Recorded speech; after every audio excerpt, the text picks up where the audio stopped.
Hey, good afternoon, class, and welcome back. Good afternoon. I'm actually recording this on a Friday afternoon. Probably not important to you when I record this. It's only important when you see it. So, not sure why I'm telling you, but mostly just giving you some context. I hope nobody's offended by my sweatshirt. As you know, I go to OU as a full-time student. I teach there as well, and this week is homecoming week for OU. So I was on campus before I came home and recorded this video, and still feeling my campus pride, but no worries. I've got lots of love for both institutions as long as they don't play each other. I'm rooting for both teams every week, until they do play. But I think our state is better when OSU is good, and they're both good. I think it just benefits the whole state. We have two good schools, and heck, if Tulsa all of a sudden is good, that'd be great too. So I can see past the rivalry and be happy for all Oklahoma schools. So. Welcome back. Wanted to take just a moment and talk about the first week of class and say, thank you to you all for being part of the discussion this first week. And I'm still reading through discussions, and you still have time to post them. So, but I don't expect my overall feeling to change. That I've really enjoyed this week because really getting to know each of you, or starting to get to know each of you through your discussion posts is really enjoyable for me as an instructor. I'm really excited about this semester because just reading your discussion posts, I can already tell we have a very diverse group of students in this class with a lot of different viewpoints and perspectives and experiences that'll really shape some interesting conversations. We have people, from Oklahoma, from outside of Oklahoma. We have people who are parents. We have people who don't have kids. We have people who are expecting kids. We have people all over the lifespan development spectrum. So I think we're just going to have a lot of really unique and interesting ideas. I think the one thing is pretty common amongst most of you is that I think a lot of you are nursing majors. So, we are talking about diversity, but I think maybe that's cool to know that, hey, there's a lot of nursing majors in here too. So you're in the same boat together and probably learn a lot about each other as well as the topic. So anyways, thank you for the first week of discussions. I'm really looking forward to that and getting to know you throughout the rest of your discussions and input and things like that. So with that said, let's talk about week number 2. By gosh, we're already in our second week of an 8-week class. Time flies, especially in 8-week classes. So I just want to give you a heads up that exam number 1 is active and open. It's open until the 5th of November. Exam number 1 covers chapters 1 through 4, and there are 70 questions on the entire exam. There is no time limit. My recommendation, it'll take you about 2 hours to take the exam, roughly. I think some of you may take a lot less, some of you may take more. But give yourself like 2 hours is my recommendation. And I cannot express this enough. The exam will close promptly at 11:59 p.m. on Monday night of the 5th of November. Meaning, if you're still taking that exam and you have not finished it, it will cut you off regardless if you are finished or not, and you will lose those points. So please, please, please avoid that headache, avoid that hassle. Give yourself at least a couple of hours. If you're going to wait for the last day to take the exam, that's fine, but don't wait till the last minute, I guess is what I'm saying. So I would hate to see somebody fail an exam because you just didn't plan out your time well enough. Maybe you know the material, but you didn't have a chance to show it because you just didn't manage your time well enough. So time management is very important in this class. I cannot emphasize this enough. So make sure, I said it, exam 1 covers chapters 1 through 4. As of right now, you've only read chapters 1 through 3 that I know of. So of course, you're going to need to read chapter 4 before you begin the exam. And chapter 4 covers physical development in infancy. And so we're staying within the realm of infancy, and we're looking at how children grow and change physically. And I'm here to tell you, a lot of growth happens in that first year. Those of you who have parents, those of you who have children or younger siblings, you could probably see this all well. There's a lot of change going in terms of their physical development. There's some interesting, babies sort of grow out. They grow out sort of in a couple different ways. They grow from the center outwards and also from head down. So it's really interesting. You'll see maybe certain parts of the body, like the baby's head is really big at first until the rest of the body starts to grow and fill out. But it is a rapid amount of time. And when we talk about physical growth, we're also talking about the brain as well. There's a lot of pruning or growing of neurons and all this stuff. It's just a lot of growth is taking place above and below the surface for children. Especially motor development is another one of those big things that's going on physically for children. They're learning how to move. And parents who've had infant children know this all too well. it is a whole nother game when your kids want to know how to move. Even just learning how to crawl, you then have to be much more aware, more mindful of your children and where they are at when they're walking and running. Good luck. You better have some good cardio because you're going to be running too.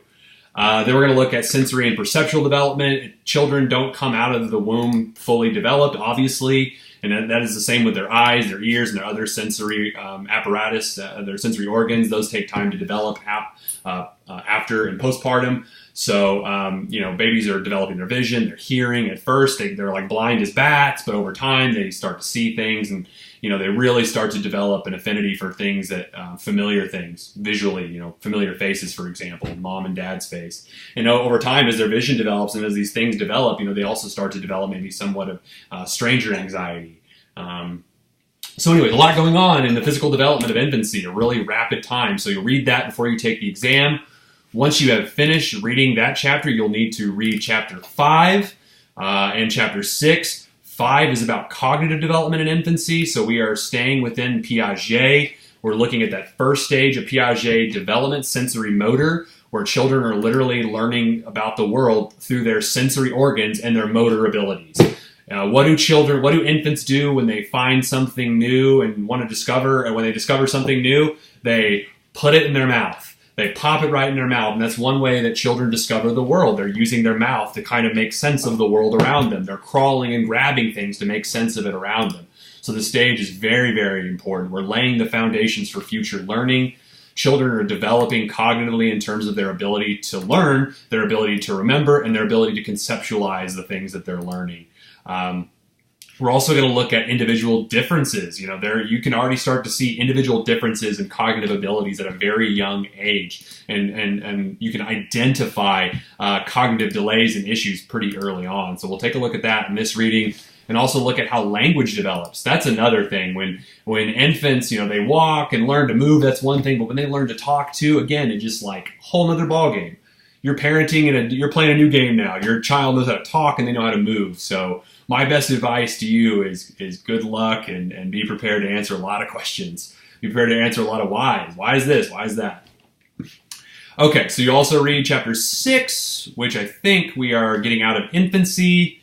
We're staying in infancy. Sorry. Socio-emotional development in infancy. This is getting into some Erik Erikson, looking at those first couple stages of development.